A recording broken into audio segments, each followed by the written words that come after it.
آج خطبہ جمعہ کا عنوان ہے اعتکاف کی اہمیت اور قرآن کریم کی فضیلت۔ اس ضمن میں چند باتیں اور بھی آ سکتی ہیں۔ اعتکاف کے اصل معنی کیا ہیں؟ چونکہ اعتکاف کا سلسلہ انشاءاللہ جلد ہی شروع ہونے والا ہے، اسی لیے اس سے متعلق جو مسائل ہیں، احکام ہیں، ان کا سمجھ لینا بھی ضروری ہے۔ اعتکاف کا مطلب کیا ہوتا ہے؟ یہ عربک لفظ ہے۔ اعتکاف کا مطلب ہوتا ہے اردو اور ہندی میں رک جانا۔ شرعی اصطلاح میں اعتکاف سے کیا مراد لیا جاتا ہے؟ اعتکاف سے مراد یہ لیا جاتا ہے کہ ایک بندہ مومن اللہ تعالیٰ کے تقرب کے لیے، اللہ تعالیٰ کی رضا جوئی کے لیے، اللہ تعالیٰ کی محبت حاصل کرنے کے لیے، خوشنودی حاصل کرنے کے لیے مخصوص اوقات میں، مخصوص دنوں میں مسجد میں اپنے آپ کو اللہ تعالیٰ کے لیے وقف کر دے، ذکر و اذکار کرے، وہ تمام احکام بجا لائے جو اللہ تعالیٰ نے بندے مومن پر فرض کیے ہیں۔ یہ ہے شرعی معنی۔ لغوی معنی ہے رکنا، یعنی لایانی اور ماتا پرستی کی تمام باتوں سے رکنا، اور شرعی معنی میں مسجد میں چند دنوں تک رکنا، قیام کرنا، اللہ تعالیٰ کی رضا جوئی کے لیے تمام احکام کو بجا لانا جو اللہ تعالیٰ نے قرآن اور حدیث میں فرض کیے ہیں۔ فضیلت کیا ہے؟ حدیثوں میں اور قرآن میں اللہ تعالیٰ نے سورہ بقرہ آیت نمبر 187 میں فرمایا وَأَنْتُمْ عَاكِفُونَ فِي الْمَسَاجِدِ کہ اعتکاف کرو تو مسجد میں کرو۔ اللہ تعالیٰ نے اور بھی اس سے ملے ہوئے اور اس سے منسلک مسائل بیان کیے۔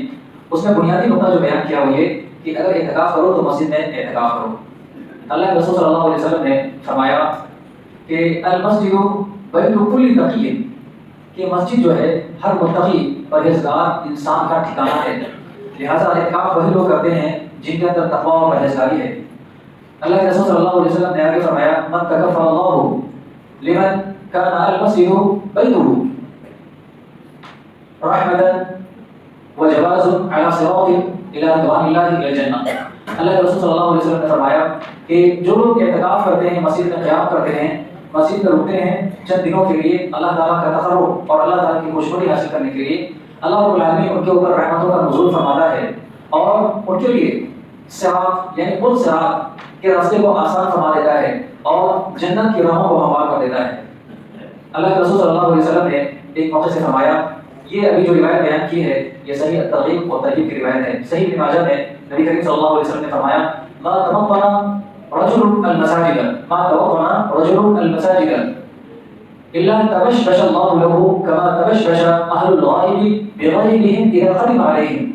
جب بندہ مومن اللہ تعالیٰ کی مسجد میں قیام کرنے کے لیے آتا ہے، ذکر و اذکار کرنے کے لیے آتا ہے، للصلاۃ والذکر نماز پڑھنے کے لیے، قیام کرنے کے لیے اور ذکر و اذکار کرنے کے لیے، اللہ کو یاد کرنے کے لیے جب مسجد میں حاضر ہوتا ہے تو اللہ تعالیٰ ایسے ہی خوش ہوتا ہے جیسے کہ خاندان کا کوئی شخص گم ہو گیا ہو اور بہت زیادہ دنوں کی گمشدگی کے بعد وہ اچانک نمودار ہو جائے، تو کیسے اہل خانہ گھر والے خوش ہوتے ہیں، ویسے ہی اللہ تعالیٰ اپنے بندوں کو اپنے گھر دیکھ کر خوش ہوتا ہے۔ کتنی بشارت کی بات ہے اور کتنی خوبصورت حدیث ہے کہ وہ اللہ جس کی ساری چیزیں ہیں، ساری کائنات ہے، اس کو کسی چیز کی ضرورت نہیں ہے، حاجت نہیں ہے، وہ بندے مومن کے ایک عمل سے اتنا زیادہ خوش ہو رہا ہے۔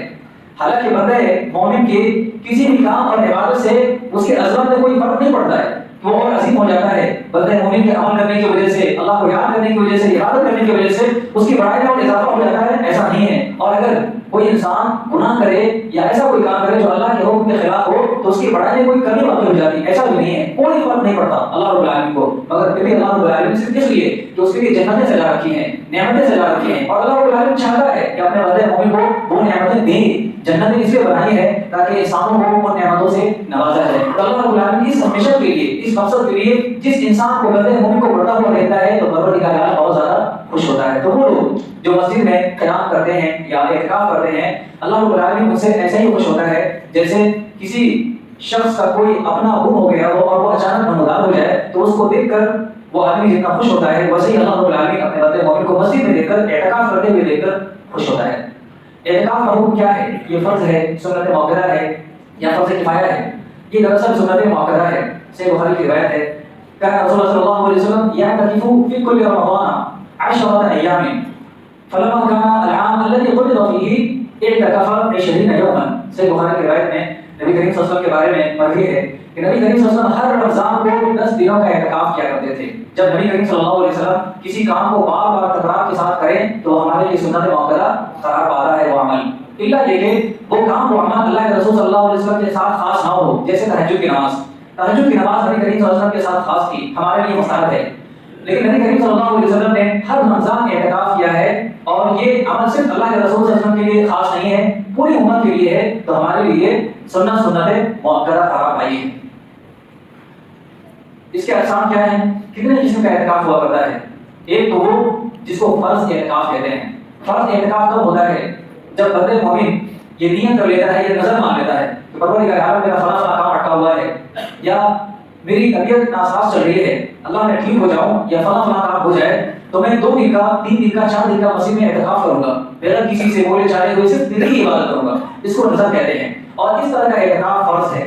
حضرت عمر فاروق رضی اللہ تعالیٰ عنہ نے زمانہ جاہلیت میں نظر مان لیا کہ میں 1 دن خانہ کعبہ میں بیٹھ کر اعتکاف کروں گا۔ پہلے مشرکین بھی دین ابراہیمی پر برقرار کے قائم تھے، تو وہ ان تمام رسموں کو، ان تمام لوازمات کو ادا کرتے تھے جو شریعت میں وارد تھے۔ تو حضرت عمر فاروق رضی اللہ تعالیٰ عنہ بھی مسلمان نہیں تھے، مگر پھر بھی وہ اعتکاف کرنے کی نظر مان چکے تھے۔ جب اسلام لائے تو انہوں نے اللہ کے رسول صلی اللہ علیہ وسلم سے عرض کیا، اللہ کے رسول صلی اللہ علیہ وسلم میں نے اعتکاف کی نظر مان لی تھی زمانہ جاہلیت میں، اب اسلام آیا ہوں اب کیا کروں؟ اللہ کے رسول صلی اللہ علیہ وسلم نے کہا وہ نظر آج بھی برقرار ہے، اوفی بنظرک واعتکف، اپنی نظر کو پورا کرو اور اعتکاف کرو۔ تو ثابت یہ ہوا کہ اگر کسی نے نظر مان لیا ہے اعتکاف کے لیے تو وہ اعتکاف فرض ہو جاتا ہے۔ اور دوسری قسم اعتکاف کی وہ ہے جو ہم نے ابھی بیان کیا ہے، سنت مؤکدہ، جو رمضان کے آخری عشرے میں عام طور پر لوگ ادا کرتے ہیں، اور نبی کریم صلی اللہ علیہ وسلم نے بھی رمضان کے آخری عشرے میں عام طور سے اعتکاف کیا تھا۔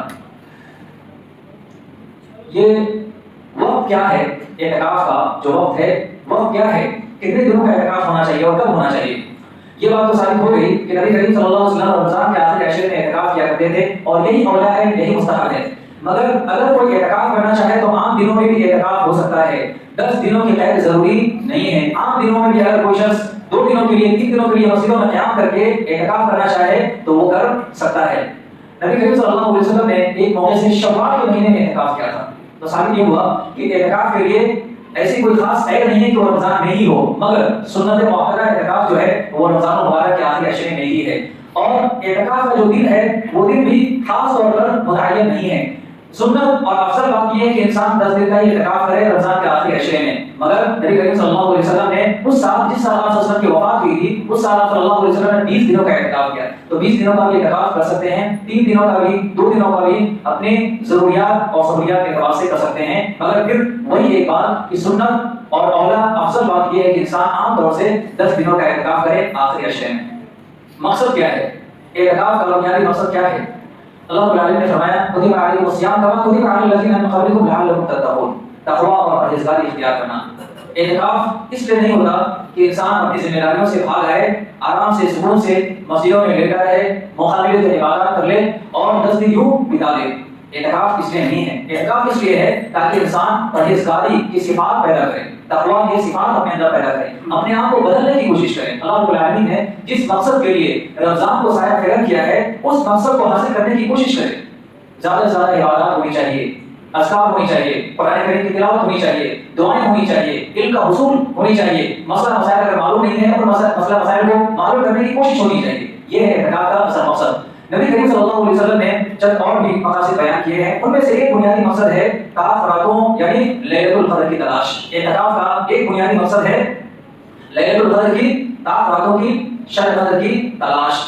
نبی کریم صلی اللہ علیہ وسلم کو یہ جو 5 راتیں ہیں طاعت راتیں، یہ طاعت راتیں بھلا دی گئی، ان میں سے کون سی اصل شب قدر ہے؟ لیلۃ القدر ہے۔ ان 5 راتوں میں نبی کریم صلی اللہ علیہ وسلم کنفیوز ہو گئے تو اللہ کے رسول صلی اللہ علیہ وسلم کو یہ حکم دیا گیا کہ ان 5 راتوں میں کسی ایک رات کو تلاش کرو، گویا ان 5 راتوں میں محنت کرنی ہے، تلاوت کرنی ہے، اللہ رب العالمین سے جڑنا ہے، تقویٰ اور پرہیزگاری کے سارے اعمال کو بچا لانے ہیں۔ اللہ فرماتا ہے انا انزلناہ فی لیلۃ القدر، یہ لیلۃ القدر کی فضیلت ہے کہ لیلۃ القدر میں، شب قدر میں اللہ تعالیٰ نے قرآن کریم کو نازل کیا۔ لیلۃ القدر خیر من الف شہر، جو 1000 مہینوں سے بہتر ہے۔ صبح سے مطلب رات سے صبح تک فرشتوں کا آنا جانا لگا رہتا ہے۔ تنزل الملائکۃ والروح فیہا بإذن ربہم من کل امر سلام ہی حتی مطلع الفجر، اور اللہ رب العالمین کی طرف سے سلامتی آتی رہتی ہے۔ تو یہ ہے شب قدر کی، لیلۃ القدر کی فضیلت۔ اعتکاف اس لیے کیا جاتا ہے تاکہ اس رات کی فضیلت کو پا لیا جائے یا اس رات کو پا لیا جائے۔ تو اعتکاف کا 2 بنیادی مقصد ہے، پہلا مقصد تقویٰ اور پرہیزگاری، اور دوسرا مقصد یہ جو رات راتیں ہیں ان راتوں کو پا لینا، یا ان کے ثواب کو، ان کے برکات کو پا لینا۔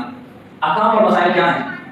پہلا مسئلہ ہر عبادت کا، ہر نیکی کا یہ ہے کہ انسان نیت کرے۔ مگر ہمارے یہاں نیتوں کو لے کر بڑی جہالت ہے اور بڑی حماقت ہے۔ کیا ہے؟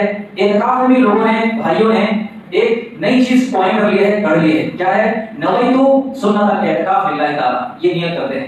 جب یہ بات واضح ہے، ثابت ہے صحیح دلیلوں کے ساتھ کہ اللہ کے رسول صلی اللہ علیہ وسلم نے الفاظ کے ذریعے سے نیت نہیں کی ہے، کسی بھی نے کی ہے۔ میں ابھی خطبہ دے رہا ہوں، یہ بھی ایک عبادت ہے۔ کیا میں یہ نیت کروں کہ میں نیت کرتا ہوں خطبہ دینے کی آپ تمام لوگوں کے سامنے واسطے صلی اللہ تعالیٰ کے؟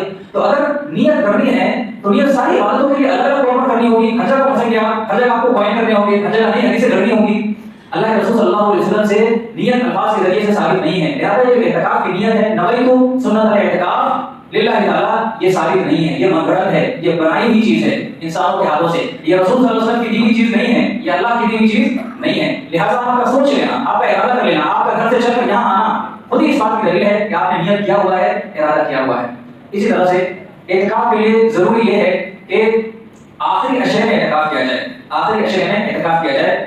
مستحب اور مسنون یہ ہے، اولا یہ ہے۔ اسی طرح یہ بھی مستحب ہے کہ اعتکاف کے لیے اعتکاف کرنے والا شخص اپنا الگ معتکف بنائے۔ ہمارے یہاں ہوتا ہے کہ ایک ہی جگہ 8-10 لوگ اکٹھے ہو جاتے ہیں، اسی میں رہنا ہے، اسی میں سونا ہے، اسی میں جگنا ہے، اسی میں کھانا ہے، اسی میں پینا ہے۔ جی نہیں، نبی کریم صلی اللہ علیہ وسلم اور صحابہ کرام ایک مزاج بنایا کرتے تھے، اور اس مزاج کے تحت ہر شخص الگ الگ اپنا معتکف بنایا کرتا تھا اور الگ خیمہ بنایا کرتا تھا، کپڑوں سے اپنے آپ کو گھیر لیتے تھے اور اسی میں اپنے آپ کو مقید رکھتے تھے تاکہ ڈسٹربنس سے محفوظ ہوں، جتنی چاہیں عبادت کریں، جس طرح چاہیں عبادت کریں۔ تو ضروری یہ ہے، مستحب اور اولا یہ ہے کہ ہر اعتکاف کرنے والے کے لیے الگ الگ معتکف ہو، الگ الگ کرٹین لگے ہوئے ہوں، ایک ہی دائرے میں کئی لوگ ایک ہی ساتھ رہنا سہنا شروع نہ کر دیں، یہ اعتکاف کے مزاج کے خلاف ہے۔ اسی طرح سے ایک اہم چیز جو اعتکاف کا حصہ ہے وہ ہے مسجد کا ہونا، وہ ہے مسجد کا ہونا، اور مسجد میں بھی مناسب یہ ہے، بہتر یہ ہے کہ وہ جامع مسجد ہو جہاں جمعہ کی نماز ہوتی ہو، تاکہ اعتکاف کرنے والوں کو یہ تکلف نہ کرنا پڑے کہ جمعہ کے دن وہ پیدل جائے اور جامع مسجد میں وہ نماز ادا کرے۔ لہٰذا اعتکاف کے لیے ضروری بنیادی شرط یہ ہے کہ مسجد میں ہی اعتکاف ہونا چاہیے۔ اللہ رب العالمین نے سورہ بقرہ آیت نمبر 187 میں فرمایا وَلَا تُبَاشِرُوهُنَّ وَأَنْتُمْ عَاكِفُونَ فِي الْمَسَاجِدِ، کہ اعتکاف مسجد میں کرو۔ حضرت عائشہ رضی اللہ تعالیٰ عنہا نبی کریم صلی اللہ علیہ وسلم کی حیات میں ہی آپ صلی اللہ علیہ وسلم کے لیے خیمہ لگایا کرتی تھی، اور ایک موقع سے اللہ کے رسول صلی اللہ علیہ وسلم سے انہوں نے اجازت چاہی کہ اللہ کے رسول صلی اللہ علیہ وسلم میں اعتکاف کرنا چاہتی ہوں، تو نبی کریم صلی اللہ علیہ وسلم نے حضرت عائشہ رضی اللہ تعالیٰ عنہا کو اجازت دے دی، فَأَذِنَ لَهَا وَضُرِبَتْ فِيهِ الْخُطَّةُ۔ حضرت عائشہ رضی اللہ تعالیٰ عنہ کو نبی کریم صلی اللہ علیہ وسلم نے اجازت دے دی کہ جاؤ اپنا خیمہ مسجد میں لگا لو اور اعتکاف کرو۔ ثابت کیا ہوا؟ قرآن کی اس آیت سے اور اس حدیث سے کہ اعتکاف اگر عورت بھی کر رہی ہے تو اس کو اعتکاف کہاں کرنا ہے؟ مسجد میں کرنا ہے۔ اعتکاف اگر عورت بھی کر رہی ہے تو اس کو کہاں کرنا ہے؟ اعتکاف مسجد میں کرنا ہے۔ اسی طرح سے اللہ کے رسول صلی اللہ علیہ وسلم کے ازواج مطہرات کے بارے میں ہے کہ بعد وفات ہی نبی کریم صلی اللہ علیہ وسلم کے اعتکاف کے بعد، نبی کریم صلی اللہ علیہ وسلم کی وفات کے بعد آپ کے ازواج مطہرات نے مسجد میں اعتکاف کیا۔ اعتکاف من بعد ازواجہ فی المسجد، نبی کریم صلی اللہ علیہ وسلم کے ازواج مطہرات یعنی صحابیات ہماری ماؤں نے مسجد میں اعتکاف کیا۔ ان تمام دلیلوں سے کیا ثابت ہوا؟ ثابت یہ ہوا کہ اعتکاف مسجد میں ہی کرنا ہے، اور اگر عورت بھی اعتکاف کر رہی ہے تو اس کے لیے بھی مسجد ہی لازم ہے۔ ایک مسند احمد کی روایت بیان کی جاتی ہے جس کا لب لباب یہ ہے کہ عورت کے لیے اصل موقع عمل جو ہے وہ اس کا گھر ہے، لہٰذا وہ مسجد کے بجائے گھر میں نماز پڑھے اور صحن میں نماز پڑھنے کے بجائے کمرے کے اندر نماز پڑھے۔ نبی کریم صلی اللہ علیہ وسلم نے اس حدیث کو منسوخ قرار دے دیا، کس حدیث کے ذریعے سے؟ جس میں یہ فرمایا لا تمنعوا اماء اللہ مساجد اللہ، کہ اللہ کی بندیوں کو مسجد میں آنے سے نہ روکو۔ یہ اس حدیث سے پہلے کی حدیث ہے جسے نبی کریم صلی اللہ علیہ وسلم نے منسوخ قرار دے دیا۔ اسی لیے امام نووی رحمہ اللہ نے جب اس کی وضاحت کی تو فرمایا کہ یہ حدیث منسوخ ہے، اور اس حدیث میں اس بات کا کہیں بھی اشارہ نہیں ہے کہ عورتیں مسجد میں اعتکاف نہیں کر سکتی ہیں۔ لہذا ان تمام دلیلوں سے یہ ثابت ہوا کہ عورتیں گھر میں اعتکاف نہیں کریں گی، عورتیں گھر میں اعتکاف نہیں کریں گی۔ اگر ان کو اعتکاف کرنا ہے تو انہیں مسجد میں ہی آنا ہوگا۔ ہاں، اس بات کا خیال ضروری ہے کہ جس مسجد میں عورتیں اعتکاف کریں ان مسجدوں میں صحیح انتظام و انتظام ہے یا نہیں، سیپریٹ ارینجمنٹ ہے یا نہیں، ان کے رہنے سہنے کے لیے، ان کے سونے جاگنے کے لیے، ان کی ضروریات کے لیے سارے انتظامات ہیں یا نہیں۔ تو یہ احکام اور مسائل ہیں اعتکاف کے تعلق سے۔ کچھ چیزیں ایسی ہیں جو جائز ہیں اعتکاف میں، مثال کے طور پر مسجد ایسی جگہ ہے کہ کہ وہاں سے ٹوائلٹ واش روم دور ہے یا اس کے دائرے سے باہر ہے، تو ایسے میں اگر کوئی شخص اعتکاف کر رہا ہے تو مسجد کے دائرے سے باہر جا کر ٹوائلٹ واش روم اور اپنی ضروریات کو پوری کر سکتا ہے۔ اسی طرح اعتکاف میں رہتے ہوئے اگر کوئی شخص ملنے آ رہا ہے سلام کلام کرنے کے لیے، محبت کے لیے، ملانا اور ملاقات کرنا یہ اسلامی شریعت کا حصہ ہے، یہ اسلامی اخوت کا حصہ ہے، تو اگر اعتکاف کی حالت میں بھی کوئی شخص ملنے آ رہا ہے تو اس سے ملاقات کی جا سکتی ہے۔ اگر دعوت و تبلیغ کا کام کرنا ہے مسجد کے دائرے میں رہ کر تو آرام سے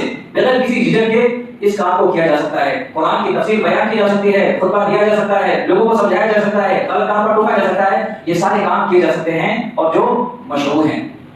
بعض دفعہ نبی کریم صلی اللہ علیہ وسلم کی ازواج مطہرات حضرت صفیہ رضی اللہ تعالیٰ عنہ اس وقت نبی کریم صلی اللہ علیہ وسلم کے پاس آ جاتی تھی جب آپ صلی اللہ علیہ وسلم اعتکاف میں ہوا کرتے تھے، تو ثابت یہ ہوا کہ اگر بیوی بھی ملنے آنا چاہے، سلام کلام کرنے کے لیے اگر آنا چاہے تو وہ اعتکاف میں اپنے شوہر سے ملاقات کر سکتی ہے۔ اور اگر ایسی کوئی اضطراری ضرورت ہو کہ کوئی گھر تک پہنچانے والا نہیں ہے یا ایسی کوئی اچانک کیفیت پیدا ہو جائے تو انسان اعتکاف سے نکل کر اپنی ضروریات کو پوری کر سکتا ہے۔ وہ چیزیں جو اعتکاف میں منع ہیں، وہ چند چیزیں کیا ہیں؟ پہلی چیز یہ کہ اگر عورت یا بیوی ملنے ملانے کے لیے آ رہی ہے تو ان سے اس طرح سے ملاقات نہ کرنا جو عام دنوں میں ملاقات ہوتی ہے۔ اللہ تعالیٰ نے فرمایا وَلَا تُبَاشِرُوهُنَّ وَأَنْتُمْ عَاكِفُونَ فِي الْمَسَاجِدِ، اگر عورت سے ملاقات کر لی گئی ہے جو کہ ممکن نہیں ہے مسجد میں رہتے ہوئے، اگر ملاقات کی اس طرح کی نیت کر لی گئی ہے یا ایسا کوئی پلان کر لیا گیا ہے تو یہ حرام کام ہے، اس سے اعتکاف بھی ٹوٹ جاتا ہے اور مسجد کا احترام بھی برقرار نہیں رہتا ہے۔ اسی طرح سے کچھ لوگ مسجدوں میں موبائل کا استعمال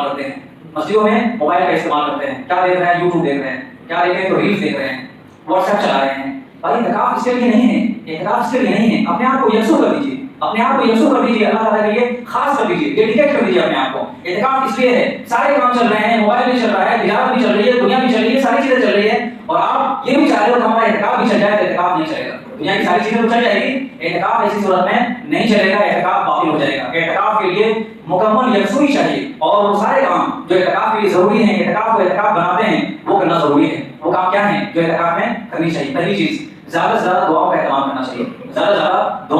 کرنا چاہیے، اسی طرح سے قرآن کریم سیکھنے کی کوشش کرنی چاہیے، قرآن کریم کی زیادہ سے زیادہ تلاوت ہونی چاہیے۔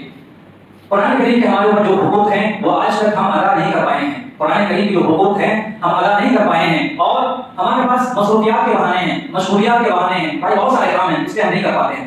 آپ اگر اعتکاف کرتے ہیں تو اعتکاف میں یہ آپ کے پاس موقع ہے، اللہ تعالیٰ نے قرآن کریم کو رمضان سے جوڑا ہے اور قرآن کریم کو آخری اشرے سے جوڑا ہے، کیونکہ راتوں میں ہی اللہ تعالیٰ نے قرآن کریم کو نازل کیا ہے۔ یہ جو رشتہ ہے اس رشتے کو برقرار رکھتے ہوئے قرآن کریم کا زیادہ سے زیادہ اہتمام کرنا ہے، مصروفیات کو ایک طرف رکھ دیجیے، یکسو ہو کر قرآن کریم کو سیکھنے کی کوشش کیجیے۔ یہ جو 10 دن ہیں 10 دن انشاءاللہ آپ کے لیے کافی ہیں۔ اگر آپ قرآن سمجھنا چاہتے ہیں، قرآن سمجھنے کی شروعات کرنا چاہتے ہیں تو انشاءاللہ کیوں نہیں جائے گا کہ اللہ تعالیٰ نے قرآن میں ہمارے لیے کہا کیا ہے، قرآن کریم کے جو حقوق ہیں ہم نے ٹھیک طور پر ادا نہیں کیے ہیں۔ ایمان لانے کا مطلب یہ نہیں ہے کہ ٹھیک ہے اللہ تعالیٰ کی کتاب ہے، ایمان لانا یہ ثابت کب ہوگا جب قرآن کریم کی تلاوت کی جائے گی، جب قرآن کریم کی تلاوت کی جائے گی تو اس پر عمل بھی ضروری ہوگا اور جب عمل ضروری ہوگا تو اس کو سمجھنا بھی ضروری ہوگا۔ ظاہر ہے بغیر سمجھے ہوئے قرآن کریم پر آپ عمل نہیں کر سکتے ہیں، تو یہ ساری چیزیں ایک دوسرے سے جڑی ہوئی ہے، ایمان لانا، اس کی تلاوت کرنا، اس پر عمل کرنا، اس کی دعوت و تبلیغ کرنا، اس کو ٹھیک سے سمجھنا، یہ سارے حقوق ایک دوسرے سے جڑے ہوئے ہیں۔ ہمارے بہت سارے لوگ سمجھتے ہیں کہ قرآن کریم میں کوئی انٹلیکچوئل چیزیں نہیں ہیں، انٹلیکچوئل تھاٹ پروسیس نہیں ہے، ہمیں بڑی چیزیں چاہیے۔ کچھ نئے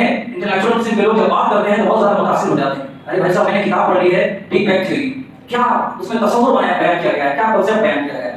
ارے نادانو، جس کنسیپٹ جس تصور کی تم آج بات کر رہے ہو، بگ بینگ تھیوری 20ویں صدی میں 21ویں صدی میں، اس چیز کو اللہ تعالیٰ نے 1400 سال پہلے بیان کر دیا ہے۔ اور ان السماوات والارض كانتا رتقا ففتقناهما، کیا بیان کیا سورہ بیان؟ یہی بگ بینگ تھیوری اللہ تعالیٰ نے بیان کر دیا ہے۔ ہیومن رائٹس کے معاملے سے بہت سے لوگ جب عورتوں کے حقوق کے تعلق سے باتیں سنتے ہیں تو وہ بھی اسلام کے خلاف ہو جاتے ہیں اور کہتے ہیں نہیں یہ جو لوگ امریکہ کے اور یورپ کے عورتوں کے حقوق کی بات کر رہے ہیں یہ انٹلیکچوئل ہے، یہ دانشور لوگ ہیں، یہ مفکر ہیں، یہ بڑے لوگ ہیں۔ اور کیا سارے لوگ مذہبی لوگ، چاہے وہ مسلمان ہی کیوں نہ ہو، چاہے وہ قرآن ہی کیوں نہ ہو، سب بقیہ نصیحت کی مثال ہے۔ ایسے نادانوں کو سمجھانا چاہیے کہ اللہ تعالیٰ نے بہت پہلے 1500 سال پہلے عورتوں کے تعلق سے، ویمن رائٹس کے تعلق سے کیا کہہ دیا تھا؟ وَقَضَىٰ رَبُّكَ أَلَّا تَعْبُدُوا إِلَّا إِيَّاهُ وَبِالْوَالِدَيْنِ إِحْسَانًا، ماں باپ کے ساتھ، والدین کے ساتھ، ماں کے ساتھ اچھا سلوک کرو۔ اور اللہ کے رسول صلی اللہ علیہ وسلم نے ایک ایک کر کے بیان کی ہے، ماں کے بعد تمہاری خالہ ہے، تمہاری چچی ہے، تمہاری بہن ہے، بہن کے لیے سارے حقوق ہیں، بیٹیوں کے لیے سارے حقوق ہیں، نبی کریم صلی اللہ علیہ وسلم نے بیان کیے۔ سارے انٹلیکچوئل تھاٹ پروسیس قرآن کریم میں موجود ہیں، وہ ذہن، وہ مزاج پیدا کرو، اپنی دقیانوسیت سے مسلمانوں باہر نکلو۔ وہ ساری چیزیں جنہیں لے کر دنیا کے سارے لوگ ترقی کے ایک مقام کو چھو رہے ہیں، ترقی کے ایک منزل کی طرف گامزن ہو رہے ہیں، انہیں تم نے اگنور کر دیا ہے، انہیں تم نے نظر انداز کر دیا ہے، انہی چیزوں کو انڈائریکٹلی تم لیتے ہو، تمہیں وہ ساری چیزیں بہت اہم، بہت بڑی نظر آتی ہے۔ دیگر تھیری اگر دوسرے دیں دوسرے بیان کریں تو بڑے مفکر ہیں بڑے دانشور ہیں، اگر عورتوں کے حقوق کے تعلق سے مغرب کے اسکالرز بیان کریں تو بڑے لوگ ہیں، مگر قرآن کریم اگر بیان کر دے تو یہ عمومی بات ہے، یہ ہلکی بات ہے اور سطحی بات ہے، یہ مزاج کا فرق ہے، ایمان کی کمی ہے۔ مسلمانوں قرآن کریم سے جڑو، قرآن کریم سے جب تک جڑے گی نہیں اس وقت تک ایمان میں وہ مضبوطی وہ استحکام نہیں آ سکتا جو مطلوب ہے۔ اللہ فرماتا ہے اذا تتلی علیہم آیاتہ زادتہم ایمانا، ایمان کو بڑھانا ہے، ایمان کو اگر اضافہ کرنا ہے تو اس کے لیے ضروری ہے قرآن کریم کی آیتوں کی تلاوت کی جائے۔ اذا تتلی علیہم آیاتہ زادتہم ایمانا، اللہ تعالیٰ نے اصول بیان کیا ایمان بڑھتا بھی ہے اور گھٹتا بھی ہے۔ جب انسان ایمانی اعمال کرنے لگتا ہے تو ایمان میں اضافہ ہوتا ہے، ان میں سب سے اہم اور بنیادی چیز ہے قرآن کریم کی تلاوت۔ جب قرآن کریم کی تلاوت کی جاتی ہے تو مومنوں کے ایمان میں اضافہ ہوتا ہے، لہذا قرآن کریم سے جڑیے میرے مومنوں، اور وہ تمام لوگ جو قرآن کریم پڑھنا نہیں جانتے ہیں ان کے لیے بھی یہ پیغام ہے، یہ موقع ہے کہ قرآن کریم سیکھنے کی کوشش کرو۔ اللہ تعالیٰ اس عذر کو قبول نہیں کرے گا تجھے قرآن پڑھنا نہیں آتا تھا، اللہ تعالیٰ پوچھے گا کیوں نہیں آتا تھا۔ وقال الرسول یا ربی ان قومی اتخذوا هذا القرآن مهجورا، ہمارے نبی مکرم صلی اللہ علیہ وسلم جو شفیع المسلمین ہیں انشاءاللہ، جو سفارش کریں گے مومنوں کے لیے، صالحین کے لیے، موحدوں کے لیے، شرک سے بچنے والوں کے لیے، غیر بدعتی لوگوں کے لیے جنہوں نے بدعت نہیں کیا ہے، ایسے لوگوں کے لیے نبی کریم صلی اللہ علیہ وسلم سفارش کرنے والے ہیں۔ وہی نبی کریم صلی اللہ علیہ وسلم کل قیامت کے دن مقدمہ دائر کریں گے اور کہیں گے اے اللہ یہ وہ لوگ ہیں جنہوں نے قرآن کریم کو چھوڑ دیا تھا، قرآن کریم ہم نے تیرے بعد انہیں عطا کیا تھا کہ قرآن کریم کی دعوت کو عام کریں، پوری دنیا میں اس کے احکام کو لاگو کریں، مگر انہوں نے قرآن کریم کو فراموش کر دیا تھا۔ وہ زمانے میں معزز تھے مسلمان ہو کر، وہ زمانے میں معزز تھے مسلمان ہو کر، اور ہم خار ہوئے تاریخ قرآن ہو کر، ہم ذلیل اور خار ہو رہے ہیں قرآن کریم کو کے احکام کو چھوڑ کر اور فراموش کر کے۔ اللہ تعالیٰ سے دعا ہے کہ اللہ رب العالمین رمضان کا اہتمام کرنے کی توفیق عطا فرمائے، پروردگار عالم ہمیں اعتکاف کا اہتمام کرنے کی توفیق عطا فرمائے، اللہ ہمیں تراویحوں کی کا اہتمام کرنے کی توفیق عطا فرمائے، اللہ قرآن کریم پڑھنے کی، قرآن کریم سننے کی، قرآن کریم عام کرنے کی، قرآن کریم کی تبلیغ کرنے کی توفیق عطا فرمائے، پروردگار عالم ہمارے وضو کو قبول فرما، اللہ ہماری تراویحوں کو قبول فرما، اللہ ہمارے قرآن کریم کی تلاوت کو قبول فرما، اللہ ہماری نمازوں کو قبول فرما، اللہ ہمارے صدقہ و خیرات کو قبول فرما، اللہ ہماری زکات کو قبول فرما۔